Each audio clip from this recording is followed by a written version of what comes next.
Halo guys, balik lagi dengan Mimin Bro Kakak di Silent Movie.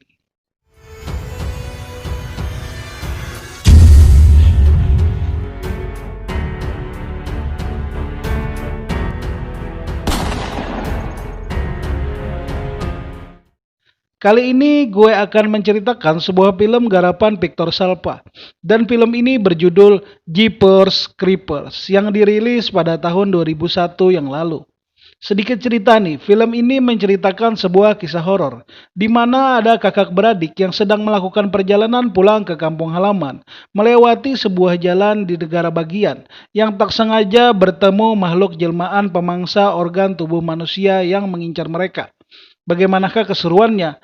Tapi sebelum lanjut, Mimin saranin nih buat para sobat santuy dimanapun berada untuk cari posisi rileks, luruskan kaki dan bikin kopi. Daripada kelamaan, oke langsung aja. Fly filmnya.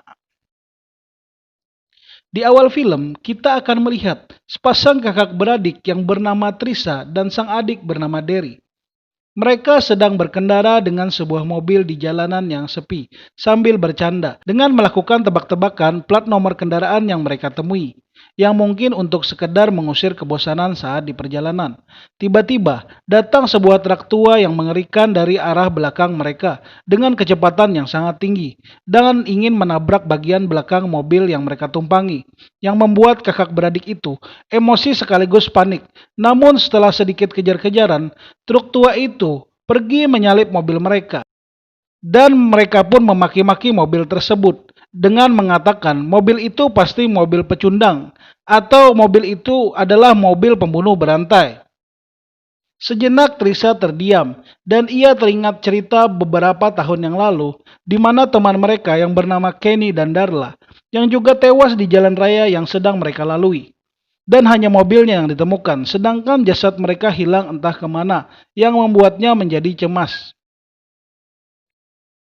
Trisa berkata, saat aku pertama kali mendengar cerita itu, aku langsung berpikir bahwa ini adalah jalan di mana aku akan mati. Namun Derry mengatakan, kau hanya terlalu banyak berpikir hari ini. Dan mereka pun melanjutkan perjalanan hingga tak terasa hari sudah mulai sore.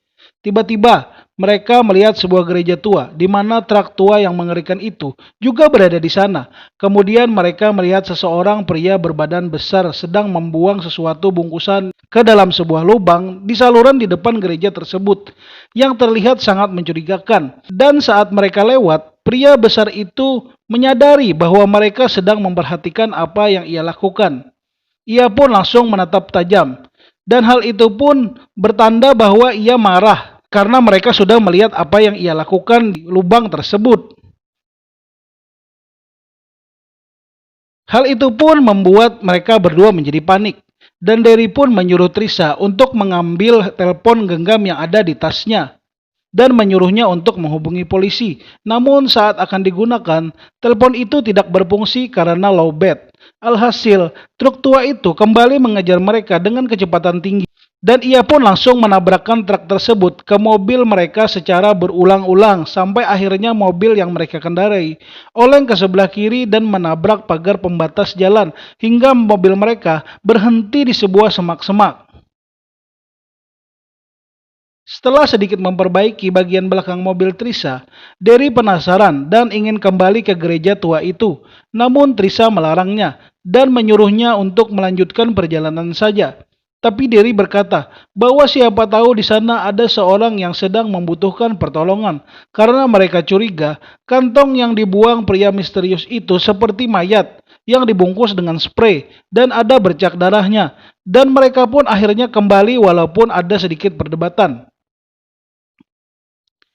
Sesampainya di sana, mereka menengok ke dalam lubang tersebut, dan Derry memasukkan badannya dengan dipegangi kakinya oleh Trisa, dan menggunakan sebuah senter sebagai alat penerangan, karena di dalam lubang tersebut sangatlah gelap. Namun saat Derry sedang memperhatikan, tiba-tiba Derry terkejut, dan hal ini pun membuat Trisa ikut terkejut, lalu melepaskan kaki Derry yang membuat Derry terjatuh ke dalam lubang tersebut. Sesampainya di dalam, Derry menemukan sebuah bungkusan. Ternyata benda itu masih bergerak dan setelah ia merobeknya, ternyata di dalamnya terdapat seorang laki-laki yang masih hidup dan terlihat bahwa di tubuhnya terdapat jahitan dari dada hingga perut yang sepertinya organ dalamnya telah diambil dan ia menyampaikan sesuatu kepada Derry. Tapi karena keadaannya yang sudah begitu sekarat, ia tidak dapat mengucapkan satu kata pun. Namun di sini bisa kita lihat, dia seperti menyampaikan isyarat bahwa kau harus lari atau kau dalam bahaya. Dan akhirnya ia pun tewas. Derry menyuruh Trisha untuk mencari bantuan dengan menunggu di tepi jalan dan memberikan sinyal apabila truk tua misterius itu kembali dengan berteriak sekencang-kencangnya ke dalam lubang. Derry pun mencari jalan untuk dapat keluar dari sana. Ternyata ia menemukan sangat banyak bungkusan mayat di sana dan saat ia menelusuri ruangan tersebut, ia terkejut. Di sana ada banyak cairan yang biasa digunakan untuk bahan penelitian. Setelah itu dia melihat bahwa tali sepatunya lepas dan saat Derry ingin mengikatnya, ternyata ada beberapa tetes cairan yang menetes ke sepatunya dari atas langit-langit. Dan saat ia ingin melihat dari mana tetesan itu berasal, ternyata hal itu berasal dari mayat yang ada di atasnya. Dan setelah dia mengarahkan cahaya senternya ke seluruh ruangan, alangkah terkejutnya ia bahwa ternyata ruangan itu dipenuhi dengan mayat yang menempel di seluruh ruangan itu dengan dijahit satu sama lain. Dan sebelum dari keluar, ia menemukan kepala dari anak yang bernama Darla yang hilang beberapa tahun yang lalu yang diceritakan di awal film tadi. Lalu saat Trisha menunggu di tepi jalan, tiba-tiba muncul sebuah truk menuju ke arahnya yang membuatnya panik. Namun setelah truk itu melewatinya, ternyata itu hanyalah truk pengangkut jerami dan membuat Trisha sedikit melepaskan napas karena itu ternyata bukan truk yang mereka takuti. Tapi saat ia mulai tenang, tiba-tiba Derry datang dan mereka pun melanjutkan perjalanan mereka. Namun di dalam mobil, Derry terdiam dan tak dapat berkata apa-apa karena terlalu takut dengan apa yang baru saja ia lihat. Selanjutnya mereka sampai di sebuah rumah makan dan juga stasiun pengisian bahan bakar. Tiba-tiba, truk yang menyeramkan itu kembali menuju ke arah gereja tua. Hal tersebut pun membuat mereka berdua panik karena pria pembunuh itu akan segera mengetahui bahwa ia sudah masuk ke tempat persembunyiannya. Dan mereka bergegas untuk meminjam telepon agar dapat menelpon polisi dan menceritakan apa yang dilihat. Namun sebelum mereka menelpon, tiba-tiba telepon di sana berdering dan mereka pun mengangkatnya. Ternyata itu dari seorang wanita yang aneh yang langsung tahu bahwa yang mengangkat telepon itu adalah Trisha dan Derry. Dan wanita misterius yang bicara dari telepon itu tahu semuanya dari pakaian Derry dan apa yang baru saja ia alami pada lubang di gereja itu. Dan ia pun memperdengarkan kepada Derry sebuah lagu yang berjudul Jeepers Creepers. Dan dia bilang kau harus lari jika mendengar lagu itu atau sesuatu yang buruk akan terjadi kepadamu. Namun di sini Derry menolak kenyataan yang dikatakan oleh wanita itu dan dia malah memaki wanita itu dan menutup teleponnya. Setelah itu polisi datang dan Derry menceritakan semua yang ia alami di ruang bawah gereja itu. Namun polisi ini meragukan apa yang diceritakan olehnya. Bahkan Trisha pun juga ikut tidak mempercayainya. Itu pun membuat Derry emosi dan marah-marah. Selanjutnya, mereka menuju ke gereja tua itu dengan dikawal dua orang polisi untuk memastikan kebenaran dari cerita Derry. Dan di dalam perjalanan, polisi itu mendapat kabar bahwa gereja tersebut hangus terbakar. Dan kantor polisi pusat menuduh bahwa Trisha dan Derry lah pelaku pembakaran tersebut. Tapi polisi itu tetap saja mengawal mereka. Dan saat itu Derry memutar radio di mobil Trisha.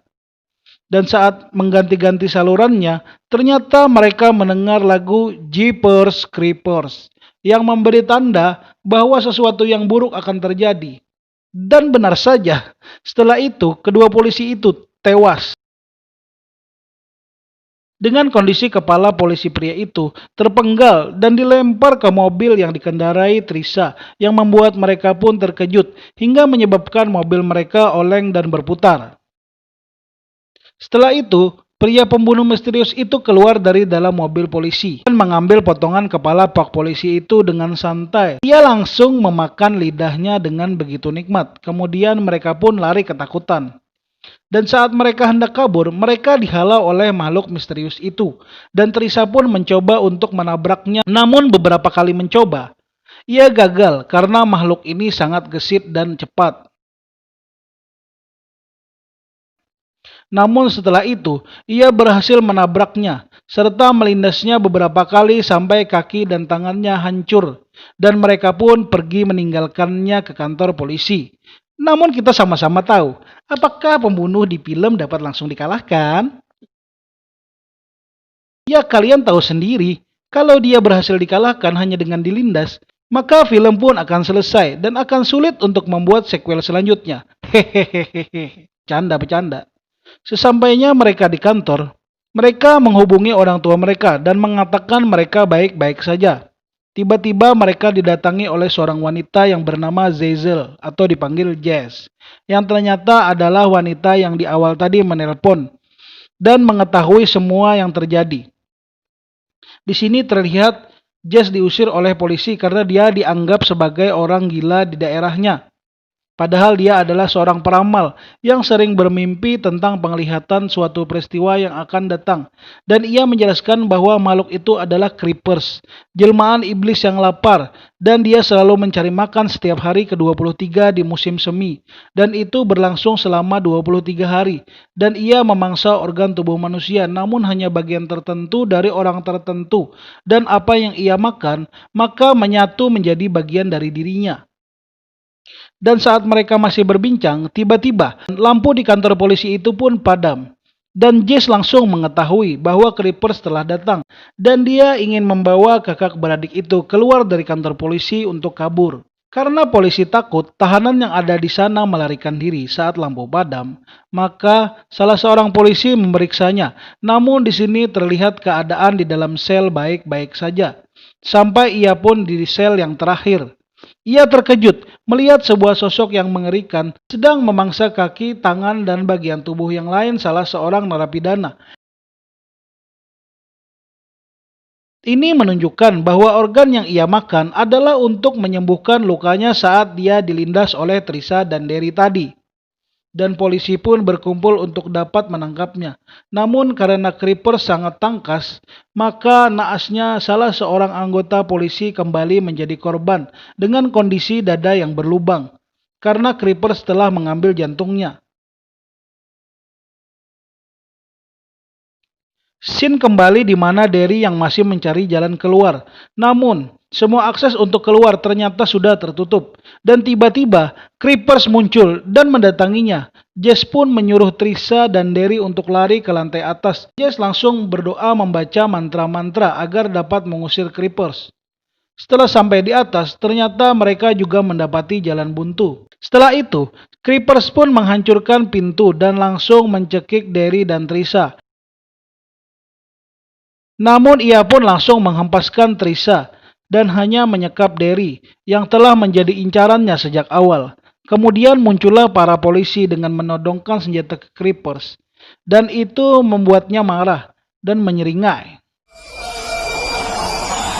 Di sini Trisa mencoba untuk melakukan negosiasi agar Creepers membawa dirinya dan melepaskan Derry. Namun hal itu tidak digubris oleh makhluk mengerikan itu. Derry pun dibawa terbang dan Trisa pun mencoba untuk mengejarnya. Namun ia terbang dengan sangat cepat. Setelah Creeper membawa Derry pergi, terlihat di sini bahwa Derry telah tewas. Dan di akhir diperlihatkan mayatnya yang sangat mengenaskan. Dan film pun selesai. Seperti biasa, Mimin ucapkan terima kasih sudah nonton video ini. Jangan lupa like, komen, dan subscribe agar Silent Movie selalu semangat membuat video alur cerita film yang lebih baik lagi. Oke, see you Sobat Santuy.